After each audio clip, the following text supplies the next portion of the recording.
This review contains spoilers. I was born 400 years ago in the Highlands of Scotland. I am immortal, and I am not alone. Now is the time of the gathering, when the stroke of a sword will release the power of the quickening. In the end, there can be only one. Duncan gets hit by a car and an ambulance brings him to a hospital.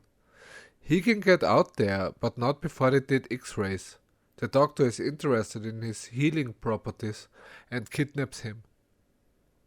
Reporter woman wants to be more than just an anchor.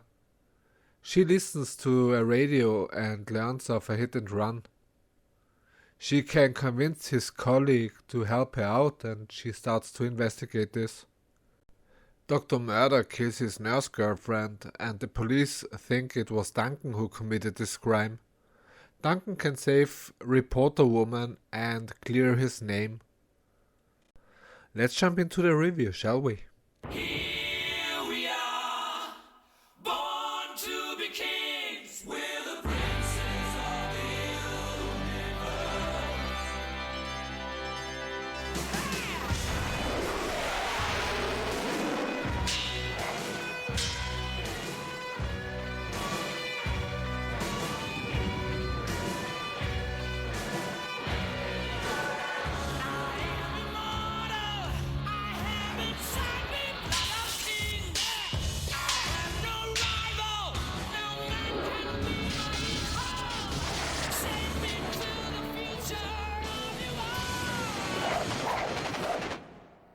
This episode is boring as hell, so let us talk about the good things. Yay!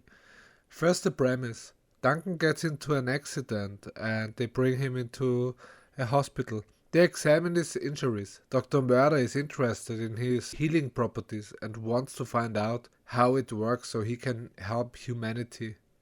Interesting idea with ethical questions. The second thing I liked is that the Reporter Woman's plot has continuity and therefore gets more often involved in situations to which Duncan is connected.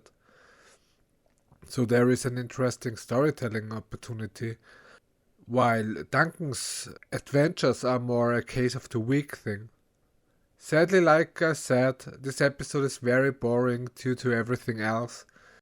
Dr. Murder kidnaps Duncan after he got home. We learn later from Nurse Girlfriend that Duncan wasn't the first who got kidnapped, or at least vanished, which tells us that Duncan isn't the first victim of Dr. Murder. It is a bit unbelievable that Duncan still is not fully healed. I mean, in the previous episode he jumped down from somewhere high and he was immediately able to climb up the wall. But maybe drugs are different than deadly injuries, I don't know. Dr. Murder tells him that any discomfort he will feel will pale compared with the medical history they make together. Is this a crazy doctor trope? If I would do something like this, I would have him constantly unconscious. He would not have to deal with discomfortness, and the danger Duncan could stand up and escape is reduced. But I'm also not a doctor, so what do I know? He takes a tissue sample and we see his wound immediately heals. It's a minor wound, so it would make sense to heal immediately. What's kind of strange is that Reporter Woman talks with Dr. Murder about Duncan and asks him if he does think that it is strange to disappear after leaving the hospital. He says of course, but even if he wouldn't have to do anything with this, I mean, it isn't his responsibility after the patient left the building on its own. And she just asks him because he was the practicing doctor. She has no other clue than this. Just after this talk, this conversation, she wants to check into Dr. Murder and his ER. So Duncan can free himself. Dr. Murder can break in very quiet, but is too stupid to shackle him in a way so Duncan wouldn't be able to escape. I mean, doctors have to deal with crazy people all the time, so I'm sure that he actually knows how to deal with this and how to shackle someone. But the script says he has to get free, so I guess it is okay. No, it's not. Nurse girlfriend calls Dr. Murder and tells him that he forgot about the party. She's at the harbor. That is such a weird place to meet your boyfriend. Is it so Dr. Murder can murder his nurse girlfriend? I think so too. She loses while she gets killed her camera, which falls into the sea. And wonder oh wonder, she made one last photo while she gets killed. I'm curious, will anyone find the camera? Duncan goes diving, and since I saw the first Highlander movie, I want everyone to remember that Connor MacLeod was diving in a lake and he had no problem with having to breathe. He actually has fun being underwater. Duncan brings the camera to a friend who can help with this problem.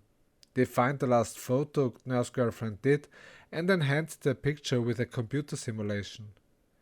Lucky Duncan! He finds the camera, which was surely not easy to find.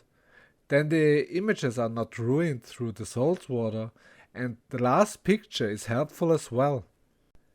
At the end of the episode, reporter woman visits Dr. Murder because she found out that more people disappeared.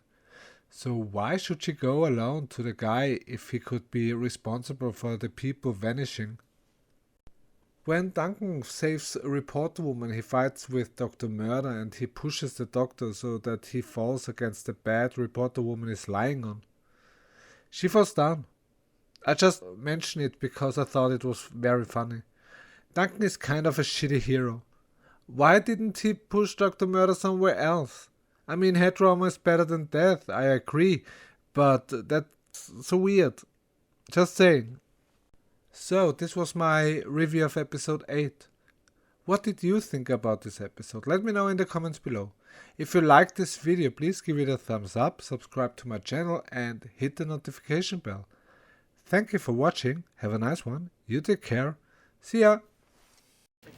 Look, you're a beautiful woman and a guy would have to be crazy, but men are men. These things happen.